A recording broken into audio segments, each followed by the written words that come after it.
ಜಗ್ಗುದಾದಾಗೆ ಮೂರರ ಕಂಟಕ ಅಂತೆ. ನಾಳೆ ಜಾಮೀನಿಗೆ ಕೂಡ ಅರ್ಜಿ ಸಲ್ಲಿಸುತ್ತಾರೆ. ನಾಳೆ ದರ್ಶನ್ ಕೋರ್ಟ್ ಕಸ್ಟಡಿ ಕೂಡ ಅಂತ್ಯ ಆಗತ್ತೆ. ಹಾಗಾಗಿ ನಾಳೆ ಜಡ್ಜ್ ಮುಂದೆ ಕೊಲೆ ಆರೋಪಿಗಳನ್ನ ಹಾಜರುಪಡಿಸ್ತಾರೆ. ಈ ಸಾರಿನೂ ಕೂಡ ವಿಡಿಯೋ ಕಾನ್ಫರೆನ್ಸ್ ಮುಖಾಂತರ ಹಾಜರುಪಡಿಸ್ತಾರಾ ಅಂತ. ದಾಸಾಗೆ ನಾಳೆ ಆದ್ರೂ ಮನೆಯೂಟದ ಭಾಗ್ಯ ಸಿಗತ್ತಾ? ಕಸ್ಟಡಿ ಏನಾಗತ್ತೆ, ಬೇಲ್ ಅಪ್ಲಿಕೇಶನ್ ಏನಾಗತ್ತೆ, at the same time bail ಸಿಗದೆ ಹೋದ್ರೆ ಮನೆಯೂಟನಾದ್ರೂ ಸಿಗತ್ತಾ ಅನ್ನುವಂಥದ್ದು ಮೂರೂ ಅರ್ಜಿ ನಾಳೆ ವಿಚಾರಣೆಗೆ ಬರುತ್ತೆ. ಮನೆಯೂಟಕ್ಕಾಗಿ ಸಾಲು ಅರ್ಜಿ ಹಾಕಿದ್ದಾರೆ ಆಲ್ರೆಡಿ. ದರ್ಶನ್ ಪರಪ್ಪನ ಅರಮನೆಯಲ್ಲಿ ರಾಜನ್ ಥರ ಇದ್ದಂತಹ ಆರೋಪಿ ಈಗ ಬಳ್ಳಾರಿ ಜೈಲಿನಲ್ಲಿ ಬಸವಳಿದು ಬೆಂಡಾಗಿ ಹೋಗಿದ್ದಾರೆ. ಹಾಗಾಗಿ ರೈಟ್, ನಮ್ಮ ಪ್ರತಿನಿಧಿ ನಾಗರಾಜ್ ಕನೆಕ್ಟ್ ಆಗಿದ್ದಾರೆ. Let's go to him. Nagaraj, ನಾಳೆ ಮೂರು ವಿಚಾರಗಳು, ಒಂದು ಮನೆಯೂಟ ಮತ್ತು ಕಸ್ಟಡಿ ಏನಾದರೂ ಎಕ್ಸ್ಟೆಂಡ್ ಆಗುತ್ತಾ ಅನ್ನುವಂಥದ್ದು, ಬೇಲ್ ಸಿಗತ್ತಾ ಇಲ್ವಾ ಅಂತ ಅನ್ನುವಂಥದ್ದು. ಓವರ್ ಆಲ್ ನೀವು ಕೇಸ್ನ ಸ್ಟ್ರೆಂತ್ನ ಚೆನ್ನಾಗಿ ಸ್ಟಡಿ ಮಾಡಿದ್ದೀರಾ, ಅದರ ಗ್ರೌಂಡ್ಸ್ ನೋಡ್ತಾ ಇದ್ರೆ, ಅದರ ಸ್ಟ್ರೆಂತ್ ನೋಡ್ತಾ ಇದ್ರೆ ಏನಾಗ್ಬೋದು ಈ ಮೂರು ಪ್ರಕರಣಗಳಲ್ಲಿ ಅಂತ ಅನ್ಸುತ್ತೆ. ಹಾಗೆಯೇ ತಜ್ಞರು, ಕಾನೂನು ತಜ್ಞರುಗಳು ಏನು ಹೇಳ್ತಾ ಇದ್ದಾರೆ, ಸಿಚುವೇಶನ್ ಏನಿದೆ?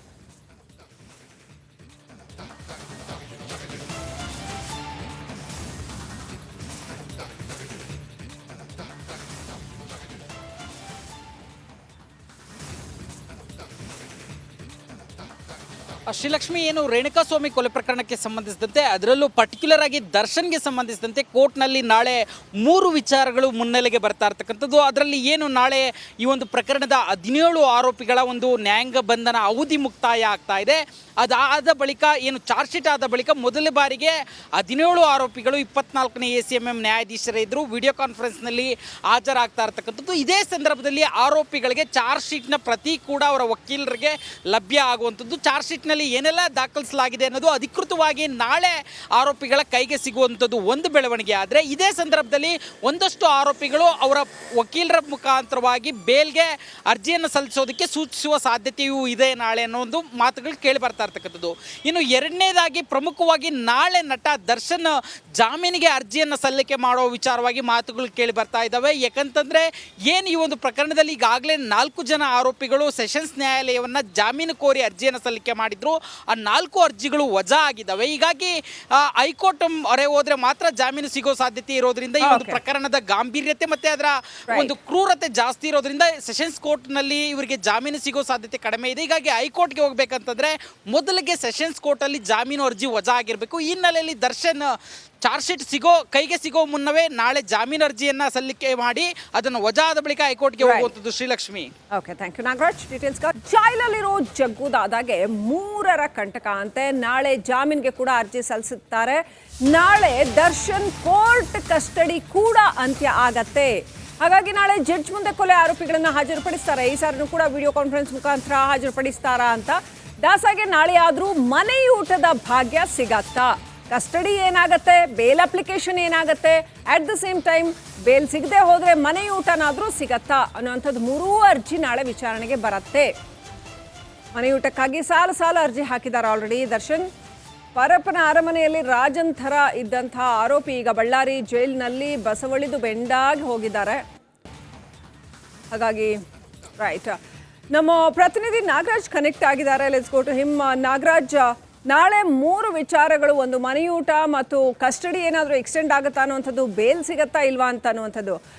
ಓವರ್ ಆಲ್ ನೀವು ಕೇಸ್ನ ಸ್ಟ್ರೆಂತ್ನ ಚೆನ್ನಾಗಿ ಸ್ಟಡಿ ಮಾಡಿದ್ದೀರಾ, ಅದರ ಗ್ರೌಂಡ್ಸ್ ನೋಡ್ತಾ ಇದ್ರೆ, ಅದರ ಸ್ಟ್ರೆಂತ್ ನೋಡ್ತಾ ಇದ್ರೆ ಏನಾಗ್ಬೋದು ಈ ಮೂರು ಪ್ರಕರಣಗಳಲ್ಲಿ ಅಂತ ಅನ್ಸುತ್ತೆ. ಹಾಗೆಯೇ ತಜ್ಞರು, ಕಾನೂನು ತಜ್ಞರುಗಳು ಏನು ಹೇಳ್ತಾ ಇದ್ದಾರೆ, ಸಿಚುವೇಶನ್ ಏನಿದೆ?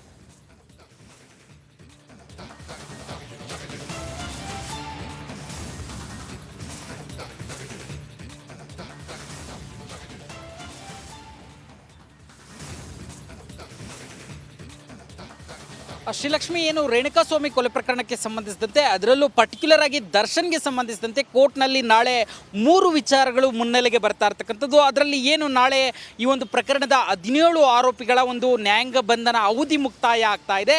ಅದಾದ ಬಳಿಕ ಏನು ಚಾರ್ಜ್ ಶೀಟ್ ಆದ ಬಳಿಕ ಮೊದಲ ಬಾರಿಗೆ 17 ಆರೋಪಿಗಳು 24ನೇ ACMM ನ್ಯಾಯಾಧೀಶರ ಎದುರು ವಿಡಿಯೋ ಕಾನ್ಫರೆನ್ಸ್ನಲ್ಲಿ ಹಾಜರಾಗ್ತಾ ಇರ್ತಕ್ಕಂಥದ್ದು. ಇದೇ ಸಂದರ್ಭದಲ್ಲಿ ಆರೋಪಿಗಳಿಗೆ ಚಾರ್ಜ್ ಶೀಟ್ನ ಪ್ರತಿ ಕೂಡ ಅವರ ವಕೀಲರಿಗೆ ಲಭ್ಯ ಆಗುವಂಥದ್ದು. ಚಾರ್ಜ್ ಶೀಟ್ನಲ್ಲಿ ಕೋರ್ಟ್ನಲ್ಲಿ ಏನೆಲ್ಲ ದಾಖಲಿಸಲಾಗಿದೆ ಅನ್ನೋದು ಅಧಿಕೃತವಾಗಿ ನಾಳೆ ಆರೋಪಿಗಳ ಕೈಗೆ ಸಿಗುವಂಥದ್ದು ಒಂದು ಬೆಳವಣಿಗೆ. ಆದರೆ ಇದೇ ಸಂದರ್ಭದಲ್ಲಿ ಒಂದಷ್ಟು ಆರೋಪಿಗಳು ಅವರ ವಕೀಲರ ಮುಖಾಂತರವಾಗಿ ಬೇಲ್ಗೆ ಅರ್ಜಿಯನ್ನು ಸಲ್ಲಿಸೋದಕ್ಕೆ ಸೂಚಿಸುವ ಸಾಧ್ಯತೆಯೂ ಇದೆ ನಾಳೆ ಅನ್ನೋ ಒಂದು ಮಾತುಗಳು ಕೇಳಿ ಬರ್ತಾ ಇರ್ತಕ್ಕಂಥದ್ದು.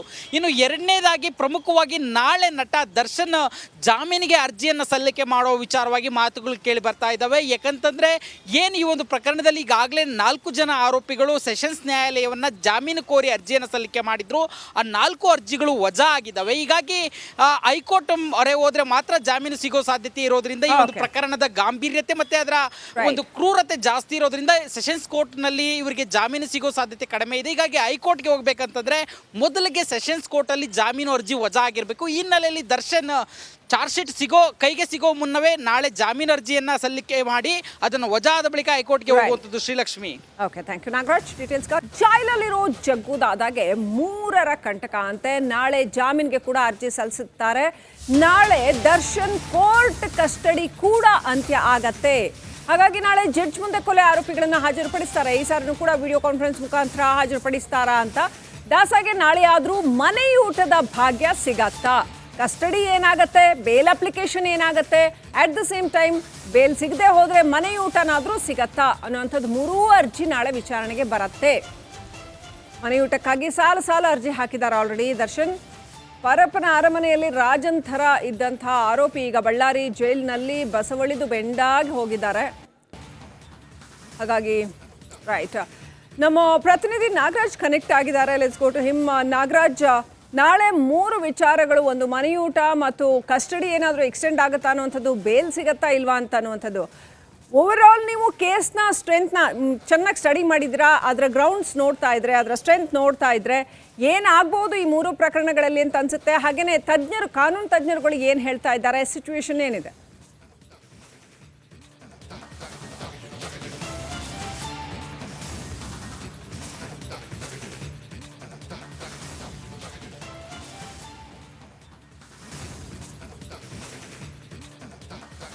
ಶ್ರೀಲಕ್ಷ್ಮಿ, ಏನು ರೇಣುಕಾಸ್ವಾಮಿ ಕೊಲೆ ಪ್ರಕರಣಕ್ಕೆ ಸಂಬಂಧಿಸಿದಂತೆ ಅದರಲ್ಲೂ ಪರ್ಟಿಕ್ಯುಲರ್ ಆಗಿ ದರ್ಶನ್ಗೆ ಸಂಬಂಧಿಸಿದಂತೆ ಕೋರ್ಟ್ನಲ್ಲಿ ನಾಳೆ 3 ವಿಚಾರಗಳು ಮುನ್ನೆಲೆಗೆ ಬರ್ತಾ ಇರ್ತಕ್ಕಂಥದ್ದು. ಅದರಲ್ಲಿ ಏನು ನಾಳೆ ಈ ಒಂದು ಪ್ರಕರಣದ 17 ಆರೋಪಿಗಳ ಒಂದು ನ್ಯಾಯಾಂಗ ಬಂಧನ ಅವಧಿ ಮುಕ್ತಾಯ ಆಗ್ತಾ ಇದೆ. ಅದಾದ ಬಳಿಕ ಏನು ಚಾರ್ಜ್ ಶೀಟ್ ಆದ ಬಳಿಕ ಮೊದಲ ಬಾರಿಗೆ 17 ಆರೋಪಿಗಳು 24ನೇ ACMM ನ್ಯಾಯಾಧೀಶರ ಎದುರು ವಿಡಿಯೋ ಕಾನ್ಫರೆನ್ಸ್ನಲ್ಲಿ ಹಾಜರಾಗ್ತಾ ಇರ್ತಕ್ಕಂಥದ್ದು. ಇದೇ ಸಂದರ್ಭದಲ್ಲಿ ಆರೋಪಿಗಳಿಗೆ ಚಾರ್ಜ್ ಶೀಟ್ನ ಪ್ರತಿ ಕೂಡ ಅವರ ವಕೀಲರಿಗೆ ಲಭ್ಯ ಆಗುವಂಥದ್ದು. ಚಾರ್ಜ್ ಶೀಟ್ನಲ್ಲಿ ಏನೆಲ್ಲ ದಾಖಲಿಸಲಾಗಿದೆ ಅನ್ನೋದು ಅಧಿಕೃತವಾಗಿ ನಾಳೆ ಆರೋಪಿಗಳ ಕೈಗೆ ಸಿಗುವಂಥದ್ದು ಒಂದು ಬೆಳವಣಿಗೆ. ಆದರೆ ಇದೇ ಸಂದರ್ಭದಲ್ಲಿ ಒಂದಷ್ಟು ಆರೋಪಿಗಳು ಅವರ ವಕೀಲರ ಮುಖಾಂತರವಾಗಿ ಬೇಲ್ಗೆ ಅರ್ಜಿಯನ್ನು ಸಲ್ಲಿಸೋದಕ್ಕೆ ಸೂಚಿಸುವ ಸಾಧ್ಯತೆಯೂ ಇದೆ ನಾಳೆ ಅನ್ನೋ ಒಂದು ಮಾತುಗಳು ಕೇಳಿ ಬರ್ತಾ ಇರ್ತಕ್ಕಂಥದ್ದು. ಇನ್ನು ಎರಡನೇದಾಗಿ ಪ್ರಮುಖವಾಗಿ ನಾಳೆ ನಟ ದರ್ಶನ್ ಜಾಮೀನಿಗೆ ಅರ್ಜಿಯನ್ನು ಸಲ್ಲಿಕೆ ಮಾಡೋ ವಿಚಾರವಾಗಿ ಮಾತುಗಳು ಕೇಳಿ ಬರ್ತಾ ಇದ್ದಾವೆ. ಯಾಕಂತಂದ್ರೆ ಏನು ಈ ಒಂದು ಪ್ರಕರಣದಲ್ಲಿ ಈಗಾಗಲೇ 4 ಜನ ಆರೋಪಿಗಳು ಸೆಷನ್ಸ್ ನ್ಯಾಯಾಲಯವನ್ನು ಜಾಮೀನು ಕೋರಿ ಅರ್ಜಿಯನ್ನು ಸಲ್ಲಿಕೆ ಮಾಡಿದ್ರು. ಆ 4 ಅರ್ಜಿಗಳು ವಜಾ ಆಗಿದ್ದಾವೆ. ಹೀಗಾಗಿ ಹೈಕೋರ್ಟ್ ಮೊರೆ ಹೋದ್ರೆ ಮಾತ್ರ ಜಾಮೀನು ಸಿಗೋ ಸಾಧ್ಯತೆ ಇರೋದ್ರಿಂದ ಈ ಒಂದು ಪ್ರಕರಣದ ಗಾಂಭೀರ್ಯತೆ ಮತ್ತೆ ಅದರ ಒಂದು ಕ್ರೂರತೆ ಜಾಸ್ತಿ ಇರೋದ್ರಿಂದ ಸೆಷನ್ಸ್ ಕೋರ್ಟ್ನಲ್ಲಿ ಇವರಿಗೆ ಜಾಮೀನು ಸಿಗೋ ಸಾಧ್ಯತೆ ಕಡಿಮೆ ಇದೆ. ಹೀಗಾಗಿ ಹೈಕೋರ್ಟ್ಗೆ ಹೋಗ್ಬೇಕಂತಂದ್ರೆ ಮೊದಲಿಗೆ ಸೆಷನ್ಸ್ ಕೋರ್ಟಲ್ಲಿ ಜಾಮೀನು ಅರ್ಜಿ ವಜಾ ಆಗಿರಬೇಕು. ಈ ಹಿನ್ನೆಲೆಯಲ್ಲಿ ದರ್ಶನ್ ಚಾರ್ಜ್ ಶೀಟ್ ಕೈಗೆ ಸಿಗೋ ಮುನ್ನವೇ ನಾಳೆ ಜಾಮೀನು ಅರ್ಜಿಯನ್ನು ಸಲ್ಲಿಕೆ ಮಾಡಿ ಅದನ್ನು ವಜಾ ಆದ ಬಳಿಕ ಹೈಕೋರ್ಟ್ಗೆ ಹೋಗುವಂಥದ್ದು. Srilakshmi. Okay, thank you Nagaraj. Details